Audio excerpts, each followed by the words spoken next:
अस्सलाम वालेकुम नाजरीन, हमदान न्यूज़ के साथ मैं हूं सैयद रमज़ान हमदानी। नाजरीन, आज हमारे साथ मौजूद हैं चेयरमैन पाकिस्तान नजरियाती पार्टी जनाब शहीर अहमद सियालवी साहब। इनसे आपकी मुलाकात करवाते हैं। अस्सलाम वालेकुम शहीर भी, कैसे हैं आप? वालेकुम अस्सलाम रहमतुल्लाह। शाह साहब आपकी दुआ है अल्हम्दुलिल्लाह। शहीर भाई, ये लोग आपके बारे में जानना चाहते हैं, आपका ताल्लुक कहाँ से और आपने तालीम कहाँ कहाँ से हासिल की हुई है? शाह साहब, मेरा ताल्लुक जिला अटक के तहसील जंड और इसका गांव रंगली है। और मैंने नर्सरी पे गालिबन फौजी फाउंडेशन खारिया कैंट और बहावलनगर कैंट में मैंने की।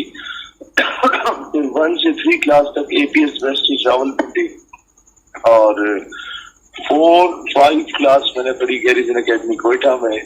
6 क्लास मैंने Root school 41 Harley Street Rawalpindi में पढ़ी।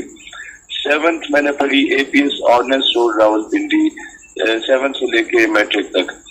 और फिर FSC मैंने की FGC सैयद कॉलेज रावलपिंडी माल रोड पे जो आता है, काफी पुराना और मशहूर कॉलेज है और बड़ी दुनिया ने यहाँ से फारिग तहसील हुई। और फिर मैंने सॉफ्टवेयर इंजीनियरिंग की एपकॉम से, ये UT टेक्सटा से रिलेटेड है। शहीर भाई, ये आपने पहले अपनी स्टेट यूथ में पार्टी बनाई थी जो तलबा तंजीम थी, फिर आप मुख्तलिफ तंजीमों में भी रहे, स्टूडेंट पॉलिटिक्स से फिर आप अमली सियासत में कैसे आए? शाह साहब, हम लोगों ने 11 साल स्टूडेंट पॉलिटिक्स की है। उसके बाद हम लोग इस नतीजे पे पहुंचे कि हमने कोई जलसा रैली धरना नहीं छोड़ा जहां हम लोग ना गए। लेकिन अब जब प्रैक्टिकल पॉलिटिक्स में जब तक आप लोग असेंबली में नहीं पहुंचते, कोई करारदाद नहीं लेके आते, तो you won't be able to change anything. तो उसके लिए आपको अमली सियासत में आना जरूरी था। और बजाय उसके किसी और जमात में जाके उन्हीं नवाबों वगैरह जागीरदारों के हम लोग कदमों में बैठते, उससे बेहतर था हम अपने एक अलग सेटअप बना के इज्जतदार तरीके से अपने हकूक की जदोजहद लड़े और आवाम के हकूक की जदोजहद लड़े।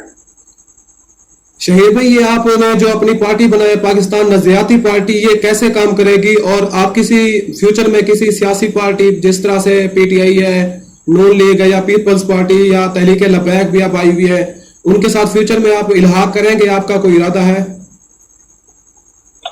देखिए, सियासी जोड़ तोड़ ये इलेक्शंस में होता है, लेकिन हम लोगों ने ये प्राइम फोकस रखना है कि हमारा नजरियाती वर्कर जहाँ जहाँ से इलेक्शन कंटेस्ट करना चाहेगा, हम उसको किसी के हक में बिठाएंगे नहीं। कुछ जगहों पे हो सकता है कि किसी सियासी जमात के साथ बातचीत हो ताकि असेंबली में हमारे लोग ज्यादा पहुंच सकें, लेकिन अभी तक कोई इस पे हमने हतमी फैसला नहीं किया। शहीर भी, आप पंजाब में लड़ेंगे या ओवरऑल पूरे पाकिस्तान में लड़ेंगे, चारों सूबों और आजाद कश्मीर और गिलगित बल्तिस्तान में? आजाद कश्मीर के बल्दियाती इंतखाबात अभी शुरू होने वाले हैं, तो 42 कैंडिडेट्स इस वक्त हमारे इंतखाबी निशान पे लड़ रहे हैं रेलवे इंजन पे। बाकी ये है कि जो जनरल इलेक्शन है वो हम पूरे पाकिस्तान में, चारों सूबों में, गिलगित बल्तिस्तान में, रियासत जम्मू कश्मीर में, सब में इंशाल्लाह ताला हर जगह पे अपने कैंडिडेट लाएंगे। शहीद भाई, आपने ये रेलवे इंजन ही इंतखाबी निशान अपना क्यों लिया है?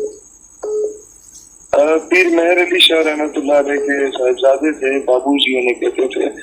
वो अक्सर रेलवे स्टेशन पर जाके रेलवे इंजन की ज़ियारत करते थे और बहुत अकीदत से उसे देखते थे। तो लोगों ने उनसे सवाल किया कि आपको रेलवे इंजन से अकीदत क्यों है? तो उन्होंने बड़ा खूबसूरत जवाब दिया कि ये खुद जलता रहता है और जल के स्याह हो जाता है, लेकिन ये तमाम मुसाफिरों को अपनी मंजिल मकसूद तक पहुंचा देता है। यानी एक जदोजहद की निशानी है कि खुद को कुर्बान करना और बाकी तमाम आवाम को, अल्लाह के लोगों को, उनको सहूलत फराहम करना। तो हमारी जिंदगी का भी जो और पॉलिटिकल पार्टी का भी जो आइडियोलॉजी है वो यही है कि हम लोगों ने दिन रात एक करके जदोजहद करनी है ताकि इस मुल्क को हकीकी मायनों में कायदे आज़म का ख्वाब पे शर्मिंदा ताबीर कर सकें। शहीर भी, हमने आपकी पोस्टर वगैरह देखी है जिसमें आप MPA का इलेक्शन लड़ रहे हैं। आप मुमकिन जो इंतखाबात हो रहे हैं या ज़िमनी इंतखाब होंगे, तो उसमें आप MPA का इलेक्शन लड़ेंगे या MNA का, और कितने हलकों से आप इलेक्शन लड़ेंगे? मैं तो जनरल इलेक्शन कंटेस्ट करूंगा। अपनी तहसील हमारी है PP5 तहसील जैम से, और यहाँ से तो पूरी तैयारी के साथ हमारे जो मैं खुद से कंटेस्ट कर रहा हूँ।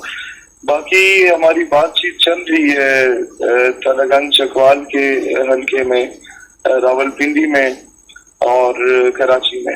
اب لیٹ سی کہ وہاں پر ان تینوں جگہوں سے اگر میں کنٹیسٹ کیا تو M&A کے لیے کروں گا، لیکن پرائم فوکس میرا اس وقت اپنے آبائی حلقے میں ہے. شہیر بھی آپ پہ ہمیشہ الزام لگتا رہا ہے، لوگ آپ کو کہتے ہیں کہ آپ ایجنسیوں کے لوگ ہیں، آپ ایجنسی کے بندے ہیں، آپ کو ایجنسی سپورٹ کر رہی ہے، فائنینشلی بھی سپورٹ کر رہی ہے، تو آپ کیا سمجھتے ہیں کوئی ہے اس طرح کا آپ کا جو آپ کو ایجنسی کوئی آپ خفیہ ہوتے ہیں آپ کو سپورٹ کر رہی ہوں؟ یہ اگر نون لیگ کے لوگ اس طرح کی بات کرتے ہیں تو ان سے پوچھیں کہ جنرل جیلانی کے گھر کے باہر 3 گھنٹے پھولوں کے گلدستے لے کے شہید سیالوی نہیں نواز شریف کھڑا ہوا کرتا تھا. اگر یہ سوال PTI والے کر رہے ہیں تو ان سے پوچھنا کہ جنرل پاشا خود کسی کے پاس نہیں گئے، خان صاحب چل کے ان کے پاس گئے تھے پہلے. اگر سوال پیپلز پارٹی کر رہی ہے تو ان سے یہ بھی پوچھنا ہے کہ ایوب خان کے پیچھے بھٹو کیوں ہاتھ باندھ کے بادب ہو کے کھڑا ہوا کرتا تھا. تو یہ ان کے جواب آپ کو مل جائیں گے. اور مذہبی جماعتوں سے آپ یہ پوچھ لیں کہ اگر آپ یہ الزام لگاتے ہیں تو آپ یہ بتائیں کہ آپ کن کے کہنے پہ دھرنے دیتے تھے اور کن کے کہنے پہ آپ اٹھ جاتے تھے اور آپ کے معاہدے ابھی تک خفیہ ہیں، عوام کے سامنے نہیں آئے. تو یہ الزامات میرے خیال ہے سارے بے بنیاد ثابت ہو جائیں گے. کوئی ثبوت ہے تو پھر یہ بات کریں تو اچھا لگتا ہے. شہیر بھی پہلے آپ تحریک لبیک کے بڑے جلسوں میں بھی جاتے تھے، جب ان کا پنجاب حکومت کے ساتھ تصادم ہوا دھرنوں میں تو آپ نے بڑی کمپین بھی چلائی، بلڈ ڈونیشن کیمپ بھی لگائے، پھر کیا وجہ بنی کہ آپ نے ان سے علیحدگی اختیار کر لی؟ دیکھیں، یہ میں ممبر کبھی کسی پارٹی کا نہیں رہا. ہمارا اپنا پلیٹ فارم تھا یوتھ پارلیمنٹ. ناموس رسالت کے لیے ہم نے ہر کسی کا ساتھ دیا. فضل الرحمان صاحب کی پارٹی کا جلسہ مردان میں ہوا، مجھے اس میں دعوت دی گئی. ناموس رسالت کا اور ختم نبوت کا ٹاپک تھا، میں گیا. ان کے جلسوں میں جب یہ دعوت دیتے تھے کہ ختم نبوت کے لیے ہم کر رہے ہیں، میں گیا. جماعت اسلامی کے جلسوں میں دعوت دی گئی اس نظریے پہ، میں گیا. تو یہ ایک پروپیگنڈا ہے کہ جناب آپ ان کے ممبر رہے ہیں اور آگے میں کوئی للو پنجو ہوں کہ کسی جماعت کا ممبر رہ کے آؤں گا. اگر ہوتا تو کسی مرکزی عہدے پر فائز ہوتا. اور میں کبھی بھی ایسی حماقت نہیں کرتا کہ کسی ایک مکتبہ فکر کو ریپرزینٹ کرتے ہوئے ساروں پہ کفر کا فتویٰ لگاؤں. میں قائد اعظم کو اپنا رول ماڈل مانتا ہوں جس کے پیچھے ہر مکتبہ فکر چلتا تھا. ہاں، اختلاف ہمارا جہاں بنا وہ نومبر کا دھرنے پہ بنا تھا کہ آپ لوگ نکلے تھے ناموس رسالت کے لیے. ہمیں پتا تھا کہ آپ فرانس کے سفیر کو نکالنے نہیں نکلے، آپ اپنے لیڈر کو رہا کرنے کے لیے نکلے. عوام کو آپ نے نکالا سفیر نکالنے کی بنیاد پہ. عوام تو رسول اللہ کے لیے جان دینے کو تیار ہے. لیکن میں نے اپنی پارٹی کے بندوں کو کہا کہ اس دھرنے میں آپ لوگوں نے نہیں جانا. پہلے ہم ہمیشہ گئے کیونکہ وہ ناموس رسالت کے ہوتے تھے. آپ ان کے لیڈر بچاؤ مارچ ہے تو اس میں میرا کارکن میرے کہنے پہ چلا تو جائے. اگلے دن جب وہ شہید ہو جاتا ہے اور ان کی پارٹی کے لیڈر رہا ہو کے واپس آ جاتا ہے اور ان شہید کارکن کے والدین مجھ سے پوچھیں گے کہ بھائی فرانس کا سفیر کدھر ہے، ناموس رسالت کا معاملہ کدھر ہے، میں بولوں نہیں جی وہ تو کچھ بھی نہیں ہوا، ان کا لیڈر رہا ہو گیا تو آپ کے بچے کی قربانی رہے گا، چلی گئی ہے ماشاءاللہ. تو مجھ سے وہ یہ پوچھیں گے کہ شہید تم نے ناموس رسالت کا نام لے کے ایک انڈر میٹرک بندے کی رہائی کے لیے میرے بچے کو قربان کر دیا. مجھے پتا ہے میں کیا جواب دوں گا، بروز حشر میں اللہ تعالیٰ کو کیا جواب دوں گا. تو میں پولیٹیکل گینز کے لیے کبھی دھرنے دینے کا حامی نہیں ہوں، اور وہ بھی اسلام کی بنیاد پہ، تو سوری میں کبھی نہیں کروں. ہاں، آپ کی نوبل کاز ہے تو ہم ہمیشہ ساتھ کھڑے ہوں گے. آگے بھی آپ نوبل کاز کے لیے نکلے تو ہمیں بالکل اپنے ساتھ. لیکن اگر اس بنیاد پہ آپ اگر اپنے سیاسی مفادات اکٹھے کر رہے ہیں تو سوری، میرے کارکن پیڑ بکریاں نہیں ہیں، وہ پڑھے لکھے PhD اسکالرز ہیں، یونیورسٹی کے اسٹوڈنٹس ہیں. میں ان کی ڈگریاں ضائع نہیں کرنا چاہتا. اچھا شہیر بھائی، آپ کی پارٹی جس طرح سے سندھو دیش اور اس طرح سے سرائکستان ہمیں چاہیے، اس طرح سے لوگ بلوچستان کے لوگ کہہ رہے ہیں کہ ہمیں آزاد بلوچستان چاہیے، اس طرح راہ بھی وہاں پہ بڑی ایکٹیو ہے، تو لوگ آزادی کی طرح کی تنظیمیں بہت پاکستان کو توڑنے کے در پہ ہیں. تو آپ پاکستان کو بچانے کے لیے آپ نے کیا پلاننگ کی ہوئی ہے؟ دیکھیے جی، میرا یہ ماننا ہے کہ ریمنڈ ڈیوس اور کرنل جوزف جیسے لوگوں کے ساتھ ڈنڈے سے پیش آنا چاہیے اور اپنے پاکستان کے شہریوں کو اپنے بچوں کی طرح ڈیل کریں، مذاکرات کے میز کو لا کے ان کے دکھ درد کو سنیں. اندرون سندھ میں آج جو بھوک پیاس افلاس ہے اس کا غصہ وہ ریاست پاکستان کے خلاف نکال رہے ہیں. ان غصہ بھٹو کے خلاف نکالنا چاہیے تھا جس بھٹو کو انہوں نے آج تک زندہ رکھا ہوا ہے. اس کی وجہ سے آج تک پیپلز پارٹی کی وجہ سے وہاں کا بچہ اسکول نہیں جا پا رہا. نوابوں وڈیروں جاگیرداروں کے دان ڈنگر بندے ہوئے ہیں دور سندھ کے اسکولوں میں. وہاں کے لوگ آج جب ووٹ پول کرنے آتے ہیں تو کہتے ہیں اگر ہم ووٹ نہ دیں تو ہم جہنم میں چلے جائیں گے. پوچھا جاتا ہے کسے ووٹ دینا ہے تو کہتے ہیں بی بی شہید کو پیپلز پارٹی کو ووٹ دینا ہے. تو مجھے اندازہ ہوتا ہے کہ کس طریقے سے یہ لوگ ریلیجیس پوائنٹ آف ویو سے عوام کو بلیک میل کرتے ہیں کہ ایک لبرل پارٹی اتنا بلیک میل کرتی ہے کہ تم اگر پیپلز پارٹی کو ووٹ نہیں دو گے تو جہنم میں چلے جاؤ گے. نعوذ باللہ. دوسرا کام, جب آپ سراکستان کی بات کرتے ہیں تو وہاں کوئی علیحدگی پسند تحریک نہیں ہے, وہ ایک علیحدہ صوبے کی ڈیمانڈ کرتے ہیں, اور میں صوبہ جنوبی پنجاب کے حق میں ہوں.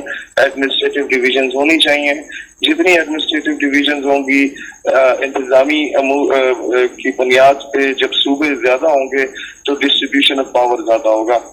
ڈسٹریبیوشن آف پاور جب زیادہ ہوگا تو غریب تک آپ کے حاکم میں وقت کی رسائی آسان ہو جائے گی.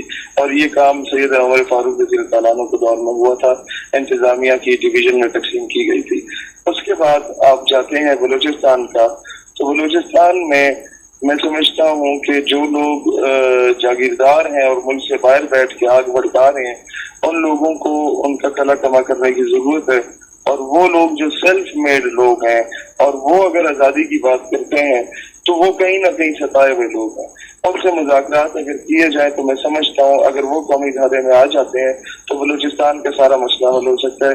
بلوچستان کی عوام سمجھدار ہو گئی ہے, وہ اب کسی جاگیردار کے ورگلانے پہ ریاست کے خلاف نہیں جائے گی. وہ عام لوگوں کے کہنے پہ ضرور دائیں بائیں ہوتی ہے, ایموشنلی وہ ان کے ساتھ اٹیچ ہوتی ہے. تو ان لوگوں کے ساتھ میں سمجھتا ہوں بجائے اس کے برآمدہ یا ہر پیار سے آپ مذاکرات کریں. آپ کو چاہیے کہ آپ اعلیٰ نظر ٹائپ کے لوگوں سے مذاکرات کریں جو پہاڑوں میں بیٹھے ہوئے, کیونکہ جو پڑھی لکھی یوتھ جو ہمارے اگینسٹ ہوئی ہے وہ ان لوگوں کے پیچھے ہوئی ہے, جو پی ایم سی کے اسٹوڈینٹس یا بیوٹمس کے اسٹوڈینٹس ہوئے ہیں. اگر آپ اعلیٰ نظر جیسے لوگوں کو, آپ آئی ڈونٹ نو کہ یہ لائیو اور ناٹ, ایسے لوگوں کو اگر آپ آن بورڈ لیتے ہیں, قومی دھارے میں لاتے ہیں, ان کو کسی پولیٹیکل پارٹی میں لاتے ہیں, ان کو پولیٹیکل اسٹرکچر میں لے کے آتے ہیں, تو میں سمجھتا ہوں بلوچستان میں انسرجنسی کافی حد تک کم ہو سکتی ہے. اچھا شہیر بھی, ابھی ساؤتھ پنجاب سرائکی بیلٹ میں جس طرح سے ڈیرہ غازی خان, توسا اور اس طرح کے جو اس کے ساتھ والے علاقے ہیں وہاں پہ بہت زیادہ سیلاب آیا ہوا ہے, لوگ مر رہے ہیں, پورے گاؤں ملیا میٹ ہو چکے ہیں. وہاں پہ نہ کوئی پنجاب حکومت میں نظر آ رہی ہے اور نہ ہی وفاق کا کوئی بندہ نظر آ رہا ہے, کوئی عہدیدار. تو اس سے آپ کو کیا گلا, اس پہ آپ کیا کہنا چاہیں گے؟ دیکھیں, آپ اپنے ساؤتھ پنجاب کے علاقوں کے لوگوں کو دیکھیں, انہوں نے ایک گھر اپنا, جو لوگ آپ کے اوپر M N A M P house تک الیکٹر, ایک گھر انہوں نے ملتان بنایا ہوا ہے, ایک گھر انہوں نے اسلام آباد میں بنایا ہوا ہے, یا پھر لاہور اور کراچی میں بنایا ہوا تھا تیسرا گھر. یہ لوگ آپ کے علاقوں میں آپ کے M N A M P A جو نواب وڈیرے جاگیردار ہیں, یہ تمام بدبخت صرف آپ کو الیکشن کے دنوں میں نظر آئیں گے, یا کسی بہت بڑے گاؤں کے چودھری کا کوئی مر جاتا ہے تو اس کے جنازے میں چلے جاتے ہیں, اور باقی سارے لوگ چودھری کے مزارے ہوتے ہیں اس کے پیچھے چلتے ہیں. چودھری کو اپنے مزاروں سے کوئی غرض نہیں ہے, اس نے اس سے اناج لینا ہوتا ہے. اور ان نوابوں وڈیروں جاگیرداروں کو اپنی عوام سے غرض نہیں ہے. انہوں نے آج تک انہیں کوئی اچھا اسکول کالج یونیورسٹی نہیں بننے دیا وہاں پہ کہ بچے پڑھ لکھ جائیں گے تو جو ہمارے قدموں میں بیٹھتے ہیں سامنے آ کے بیٹھ جائیں گے. جب وہ پڑھیں گے لکھیں گے نہیں تو آدمی آفیسر نہیں بن سکتے, اسسٹنٹ کمشنر, ڈپٹی کمشنر یا بیوروکریٹ نہیں بن سکتے. جب وہ یہ نہیں بن سکتے, جوڈیشری میں نہیں جا سکتے, تو وہ لوگ کبھی اپنے علاقے کا درد رکھتے بھی ہوں تو اس کام کو امپلیمنٹ کیسے کریں گے؟ اور رہی بات الیکٹڈ ممبرس کی, تو انہیں اس چیز سے کوئی سروکار نہیں ہے. وہ تو 20-20 کروڑ کے پیچھے اپنے ضمیر کا سودا کرنے کے لیے ہم وقت تیار گئے تھے. تو آج عوام کو غریب کے بچے کو سامنے لانے کی ضرورت ہے. آج عوام کو ضرورت ہے کہ وہ سیلف میڈ لوگوں کو سامنے لائیں جو اسی دور سے اٹھ کے سامنے آئے ہیں, تاکہ وہ جب اسمبلی میں آئیں تو تب جا کے ملک کا اور اسپیشلی جنوبی پنجاب کے حالات بہتر ہوں. انشاءاللہ پاکستان نظریاتی پارٹی ایسے پسے ہوئے طبقے کو ٹکٹ دے گی اور ان کو لا کے ان جاگیرداروں کے مقابلے میں کھڑا کرے گی انشاءاللہ. شہیر بھائی, جب سے آپ نے پاکستان نظریاتی پارٹی اپنی ایک سیاسی جماعت بنائی ہے, آپ کیا سمجھتے ہیں آپ فیوچر میں, کیونکہ آپ جب سے آپ نے پارٹی بنائی ہے آپ بھی پاکستان کے وزیر اعظم کے امیدوار ہیں, آپ کو اللہ نے موقع دیا تو آپ سرائکی صوبہ بنائیں گے؟ میں اس صوبہ جنوبی پنجاب بناؤں گا انشاءاللہ تعالی. اچھا شہیر بھی, آپ پچھلے دنوں یہ ایک مجاہد نے سلمان رشدی جو گستاخ رسول تھا اس کے اوپر حملہ کیا ہے, اللہ اس کو جہنم حاصل کرے, آپ کیا سمجھتے ہیں उस नौजवान को पाकिस्तानी हुकूमत की तरफ से कोई अवार्ड मिलना चाहिए था या कोई हौसला अफजाई? देखिए, मेरा ये मानना है 1989 में रुश्दी ने बकवासात की थी। आज 30 साल के बाद वो एक मुसलमान के हत्थे चढ़ा और मुसलमान ने बदला दिया। ये घटना हकीकत है कि सुषमा स्वराज हो, रुश्दी हो, ग्रीट फिल्टर हो, टेरी जॉन हो, कि कोई भी इस तरह का बदबख्त हो, कि जब किसी मुसलमान के हत्थे चढ़ेगा वो इंसाफ करेगा इंशाअल्लाह ताला। दूसरी बात ये है कि हमें गाजियान इस्लाम के साथ खड़ा होना चाहिए। आज मैं देख रहा हूँ कि सिर्फ वो अब्दुल हादी मातर जिसने रुश्दी पे अटैक किया है, क्योंकि वो शिया है तो उसके हिमायत में बरेलवी, देवबंदी और अहले हदीस उस तरीके से बात नहीं कर रहे। ये बहुत कमजोरी का मुजाहरा है, उसका साथ दें क्योंकि वो गाजी इस्लाम है। ये इसी तरह से है कि जब मुमताज कादरी ने अपना फराइज सर अंजाम दिए थे तो तब दूसरे मकातब फिक्र ने इसलिए सपोर्ट नहीं की थी कि वो बरेलवी थे, या गाजी फैसल की हमायत दीगर मकातब फिक्र ने इसलिए नहीं की थी कि वो देवबंदी थे। इस चीज का ताल्लुक बरेलवी, देवबंदी, अहले हदीस या शिया से नहीं होता है, इस चीज का ताल्लुक इस्लाम और कुफर से होता है। तो जो शख्स रसूलुल्लाह अलैहिस्सलाम के लिए इतना अजीम काम सर अंजाम देता है उनके इश्क मोहब्बत में, उसमें नहीं समझता कि उसका ताल्लुक किसी मकतबा के घर से, उसका सिर्फ और सिर्फ ताल्लुक इस्लाम से होता है। तो उसकी आप जितनी हिमायत करें, आपका फर्ज बनता है उसके दस्तबाजू करें। तो ये काम जब उन्होंने किया तो उनके हक में, अब्दुल हादी मातर के हक में पहली रैली घंटाघर चौक फैसलाबाद में पाकिस्तान नजरियाती पार्टी ने निकाली, अल्हम्दुलिल्लाह। अच्छा शहीर भाई, ये जिस तरह से अब डॉलर सस्ता हुआ है और पेट्रोल की कीमतें, डीजल की कीमतें भी आलमी दुनिया में कम हुए हैं, लेकिन यहाँ पे ये जो पीडीएम की मुश्तरका हुकूमत है इन्होंने और ज्यादा बढ़ा दी है, तो आप क्या समझते हैं, ये आईएमएफ का प्रेशर है या ये खुद ऐसे कर रहे हैं? देखिए, मैं हमेशा से इस चीज का कायल रहा हूँ कि आप अमेरिका, बरतानिया, दीगर मगरबी रियासतों को भाई बनाए, बाप ना बनाए। There is hell lot of difference between भाई एंड बाप। आप बराबरी की सतह पे बात करें। ये आईएमएफ और वर्ल्ड बैंक और दुनिया के वो पांच चौधरी जो कि वीटो पावर के इख्तियार रखते हैं, उनके हाथों ब्लैकमेल हो रहे हैं। रीजन बिहाइंड के इनके बच्चे जो है वो उन मुल्कों में बैठे हैं, रीजन बिहाइंड के इनके कारोबार उन मुल्कों में है, रीजन बिहाइंड के ये लोग उनके काने हुए हैं, ये उनको आंखें नहीं दिखा सकते। This is a ground reality and we must understand. तो रियासत के जो अवाम है इसको समझने की जरूरत है कि ऐसी क़यादत को सामने लाए जो इनमें से किसी मुल्क या किसी इदारे के आगे मजबूर ना हो, हकीकी तौर पर वो इस्लाम और पाकिस्तान का दिफा करने वाले लोग हों। शहीर भाई, ये पिछले दिनों पीडीएम की हुकूमत है जिस तरह से स्टील मिल और दूसरे जो कौमी असासे हैं वो बेचने की तैयारी कर ली थी, इस पर लोगों ने आवाज भी बड़ी उठाई, तो आप क्या समझते हैं, ये तो इस तरह अगर चलता रहा तो ये तो एटमी प्रोग्राम भी बेच देंगे जिस तरह से चल रहा है इनका सिस्टम? देखिए, मैं आपको एक चीज बताऊं, ये भूल है किसी की कि वो एटमी प्रोग्राम के बारे में इस तरह की बात भी करे। आपने पिछले हफ्ते देख लिया कि इनडायरेक्टली जरा सी उल्टी सी स्टेटमेंट दी गई है और वो बंदा अभी तक चीख चिल्ला रहा है। मेरी सिंपैथी जरूर है इस वक्त एंटी पीडीएम या एंटी नवाज गवर्नमेंट जो भी निकल रहा है, मैं उसका साथ दे रहा हूँ, लेकिन जो उसने बेवकूफी की, गिल साहब ने इस तरह का बयान देके उसके साथ जो हुआ, तो डू यू थिंक कि कोई एटमी असासों के बारे में बात करे और वो जिंदा भी रहे? सवाल ही पैदा नहीं होता। सारी ये सियासी क़यादत को कुर्बान भी करना पड़ा तो हम इसके लिए तैयार होंगे। पाकिस्तान की एटमी कुव्वत ही पाकिस्तान की जो बकाया उसका मैं समझता हूँ ज़ामिन है। शहीर भाई, जिस तरह से पाकिस्तान में पेट्रोल की कीमतें बढ़ रही हैं, डीजल की कीमतें बढ़ रही हैं, इस तरह से जो भी पेट्रोलियम प्रोडक्ट है उनकी कीमतें बढ़ रही हैं, आप क्या समझते हैं अगर इमरान खान रशिया के साथ डील कर लेता तो क्या ये कीमतें कम हो जाती? क्योंकि अगर रशिया के साथ इंडिया ने डील किया तो वो उनकी पेट्रोल की जो कीमतें थी वो बहुत कम हो गई हैं। मेरा तो मानना है रशिया बहुत दूर बैठा हुआ है, ईरान आपको 10-15 रुपए में पेट्रोल दे रहा है, आप उससे ले लें। बात यह है मलेशिया, इंडोनेशिया आपको 75-80 रुपए में दे रहा है, आप उससे ले सकते हैं, लेकिन लेना इन्होंने अपने बाप से है, उसी को राजी करना है। सवाल ये पैदा होता है कि भाई हम क्यों किसी के कहने पे चले? हमारी मर्जी, हम जिससे खरीदो फरोख्त करें। हम कैसी एक आजाद रियासत है कि 75 सालों में आज तक हम किसी से इजाजत लेके किसी दुकान पे जाके 14 लेंगे? तो ये तो आजादी नहीं हुई। शहीर भाई, ये जो पाकिस्तान में जिस तरह से अमन अमान की सूरत हाल बहुत ज्यादा खराब हुई है, पंजाब और विफाक आमने सामने है, इस तरह से वज़ीर आला पंजाब परवेज इलाही साहब कहते हैं कि राणा सनाउल्लाह साहब अगर पंजाब में है तो हम उनको वापस इस्लामाबाद नहीं जाने देंगे, इस तरह से वफाक की तरफ से भी बातें हो रही हैं कि हम इमरान खान को गिरफ्तार कर लेंगे, तो ये मुल्क में सारा अमन और अमान की सूरत खराब है। पंजाब में शाह साहब जनूबी पंजाब में सैलाब है और सेंट्रल पंजाब और बाकी इलाकों में लंपी स्किन की बीमारी आई है और लोगों के दान डंगर मर रहे हैं, लोगों की गाय भैंसें मर रही हैं। वो यहाँ बेवा खवातीन मेरे अपने तहसील जंड की ऐसी मैंने देखे कि जिनकी कुल कमाई यही एक दो जानवर होते थे जिनसे वो दूध बेचती थी या कोई वो बना लेती थी, मतलब है कि मक्खन वगैरह उसको इकट्ठा करके बना लिया, उसे बेच दिया। अब वो भी नहीं रही। इन लोगों की हुकूमत और अपोजिशन की इस नूरा कुश्ती ने आवाम को ख्वार कर दिया है। मैं अक्सर ये बात कहता हूँ कि घर में जब माँ बाप लड़ते हैं तो औलाद रुल जाती है। अनफॉर्चुनेटली हमारी रियासत को जो माँ बाप मिल गए हैं वजीर आजम, सदर या बाकी लोगों की सूरत में, इनके आपस के इख्तलाफात की ने पाकिस्तान को कहीं का नहीं छोड़ा। हमारी आवाम हैंड टू माउथ आ गई है। जिनके घर में दो दो तीन तीन पंखे चलते थे, एसी नहीं चलता था, आज उनके भी बिजली के बिल 8-8 हजार आने लगे। तनख्वाह उनकी टोटल 12,000 होती है, 8,000 बिजली का बिल है। 3 बच्चों को उन्होंने पढ़ाना है जिनकी फीस है 4-4 हजार अलग देते हैं, 6-6 हजार सुजुकी वाले को अलग देते हैं महीने का। वो कहाँ से लोगों ने बच्चों को स्कूलों से निकाल के घर बिठाना शुरू कर दिया सर।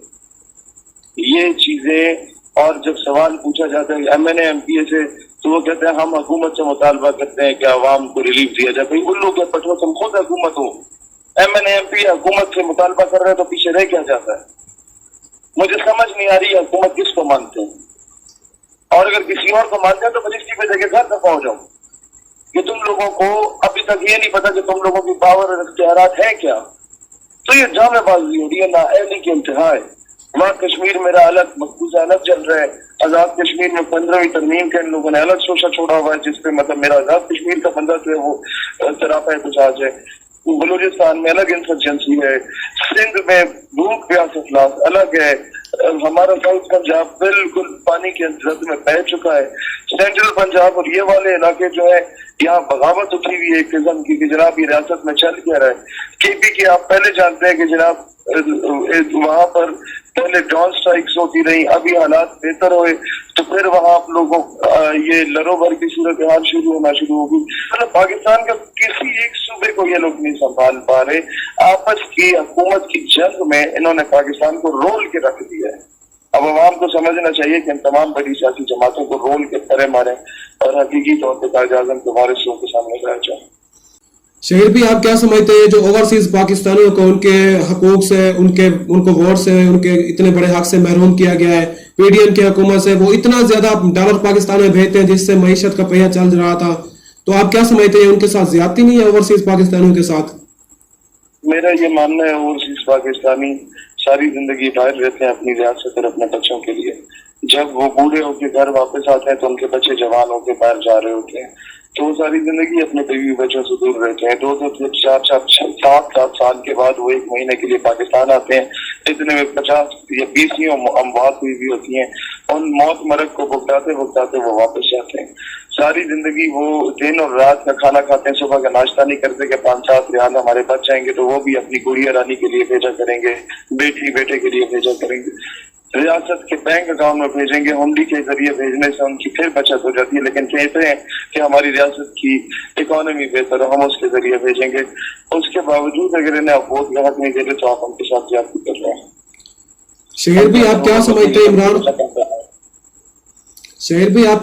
हैं इमरान खान को जिस तरह से सुप्रीम कोर्ट के जरिए या इस तरह से वो कहते हैं रजीम चेंज के जरिए वजीर आजम की सीट से उतारा गया, आप क्या समझते हैं उनके साथ ज्यादती हुई है या उनके पास मैंडेट अवामी इतना ही था? देखिए जी, बात बहुत सिंपल है सर। इमरान खान को आप लोग अगर 1 साल पहले उतारते तब भी मुझे एतराज नहीं था, 6 महीने बाद उतारते तब भी एतराज नहीं था। उस वक्त ऐन उतारना जब एब्सोल्युटली नॉट का मामला हुआ, ऐन उस वक्त उतारना जब आप ये कहें कि हम आपको अड्डे नहीं दे रहे, ऐसी सूरत हाल में पूरी कौम का मोरल डाउन होता है। मैं खान की गवर्नमेंट में 2 बार अरेस्ट हुआ, मुझे इससे कोई हमदर्दी जाती तौर पे नहीं है, लेकिन जब मामला मेरे मुल्क की सालमियत, इज्जत और बका का होता है तो फिर 2 भाइयों के इख्तिलाफ एक तरफ होते हैं, पहले घर को बचाना होता है। तो मैं इस सिनेरियो में बिल्कुल इसके रिजीम चेंज के हक में नहीं हूँ। शहीर भाई, आप क्या समझते हैं जिस तरह से अभी मुमकिन जंग लग रही है चाइना और अमेरिका के दरमियान, तो अमेरिका तो पाकिस्तान को एक बेस बनाकर यूज करना चाहता है, इस तरह से तो हमारा एक अजीम हमसाया हमसे जुदा हो जाएगा, इस पे आपका पॉइंट ऑफ व्यू क्या है? पाकिस्तान कभी अमेरिका को चीन के खिलाफ पेश देने को तैयार नहीं है। अच्छा शहीर भाई, आप क्या समझते हैं जिस तरह इन्होंने नैब के कवानीन में सारी तरमीमें कर करके नैब को एक लूला लंगड़ा कर दिया है, आप क्या समझते हैं इस तरह से ये चल पाएगा? क्योंकि अब नैब के ऑफिसर जो है वो MNAs पे हाथ भी नहीं डाल सकते। नैब के अफसरान अभी सिर्फ तनख्वाह ले सकते हैं और कुछ भी नहीं कर सकते। बात यह है कि जब चोर के हाथ में हुकूमत दी जाए तो सबसे पहले वो पुलिस को गिरफ्तार कर लेता है, और चोर ने पुलिस को गिरफ्तार कर लिया है। अच्छा शहीद भाई, आप क्या समझते हैं इलेक्शन कमीशन जो इमरान खान साहब एतराज लगा रहे हैं कि ये उनकी सब गैर जानबदार नहीं है, ये जानबदार बना हुआ है, आप क्या समझते हैं कि इलेक्शन कमीशन अब जो फुली शफाफ इलेक्शन है वो करवा पाएगा कि आप इसमें भी वो जानबदारी का मुजाहरा करेगा? मेरा ख्याल है अब इलेक्शन साफ शफाफ भी होते हैं, सोशल मीडिया का दौर है, मेरा नहीं ख्याल कि किसी किस्म की जानबदारी होगी। अच्छा शहीर भाई, अब जिस तरह से पिछले दिनों अफवाह उड़ाई जा रही थी कि जनरल बाजवा साहब और एक और जनरल है जो नवाज शरीफ के साथ मुलाकात के लिए लंदन गए हुए हैं, उसके बाद पाकिस्तान में बहुत बड़ी तब्दीली आने वाली है, इमरान खान साहब को गिरफ्तार कर लिया जाएगा, आप क्या समझते हैं इस तरह से जो बयान आज चल रहे हैं ये हकीकत है, या इस तरह से अवाम के दिल में जो आर्मी की मोहब्बत है वो तो कम होती जा रही है? बयानात लोकल यूट्यूबर्स के बयानात हैं, टू बी वेरी फ्रैंक। मुझे नहीं पता बाजवा साहब क्यों गए हैं, ना वो मुझे बता के गए हैं। वो गए थे, जो मैंने अखबारों में देखा वो यही था कि बरतानिया ने उन्हें इनवाइट किया था अपने कौमी दिन की परेड पे बतौर मेहमान खुसूसी। बरतानिया वाले हमारे किसी दौर में नवाब रहे थे और हम उनके मज़ारे थे किसी दौर में जब उन्होंने कॉलोनीज बनाई थी। तो एक ऐसे माजी के बावजूद अगर वो पाकिस्तान के आर्मी चीफ को बतौर मेहमान खुसूसी बुलाता है तो ये पाकिस्तान के लिए बड़े ऑनर की बात है। दूसरी बात यह है कि क्या नवाज शरीफ से मुलाकात हुई है नहीं हुई है इसके बारे में मैं नहीं जानता, ना मेरा नवाज शरीफ से कोई ताल्लुक वास्ता है, ना मेरा जनरल बाजवा से कोई ताल्लुक वास्ता है। ये आप उनसे सवाल कर सकते हैं, या इसके लिए बेहतरीन प्लेटफॉर्म ISPR है, अगर आप उनसे कॉल कर लें तो शायद बेहतर वो जवाब दे दें, या इवन PTI के किसी MNA से पूछते शायद वो मुझसे बेहतर जानता हो। अच्छा शहीर भाई, जिस तरह से पाकिस्तान में PTI की हुकूमत में 2 दफा OIC के इजलास PTI की हुकूमत ने करवाए हैं, तो ये अमेरिका और दूसरे जो ममालिक हैं हमारे दुश्मन उनको शायद बर्दाश्त नहीं हुआ, इस पे आप क्या कहना चाहेंगे? देखें, ये क्रेडिट इनको जाता है, स्पेशली अफगानिस्तान के मामले पे जब OIC का इजलास हुआ और ये कहा गया कि we can not them alone the time when they need us the most. ये स्टेटमेंट जब फॉरेन मिनिस्टर की आई थी तो मुझे फख्र हुआ था पाकिस्तानी होने पे कि जब सारी दुनिया अफगानिस्तान को मुसलमान भी छोड़ गए थे तो पाकिस्तान साथ खड़ा था। तो ये बहुत बड़ा स्टेप था पाकिस्तान की जानिब। तो यकीनन वो लोग जो दर्जनों मुल्कों के अलायंस अफगानिस्तान में शिकस्त खुर्दा होके वापस गए हैं, उन लोगों की अना को जरूर ठेस पहुंची होगी। शहीर भाई, यहाँ पे इंडिया के जो जासूस हैं उनको प्रोटोकॉल दिया जाता है और उसके साथ जो पायलट आते हैं एक दुश्मन मुल्क के उनको भी प्रोटोकॉल दिया जाता है, लेकिन दूसरी साइड पे अपने जो मुहिब वतन पाकिस्तानी होते हैं उनको अमेरिका के हवाले कर दिया जाता है, इस पे आप क्या कहना चाहेंगे? देखिए, बात ये होती है कि हम जब तक आजाद खारजा पॉलिसी नहीं रखेंगे और आजाद अंदरूनी पॉलिसी नहीं रखेंगे, जब तक हम लोग अंग्रेजों के कुत्ते घोड़े नहलाते रहेंगे और घोड़े कुत्ते नहलाने और हुक्के भरने वाले और बूथ पॉलिश करने वालों को इक़्तिदार की कुर्सी पर बिठाते रहेंगे, तब तक ऐसा होता रहेगा। ये एक बहुत बड़ा अलमिया हमारी रियासत का।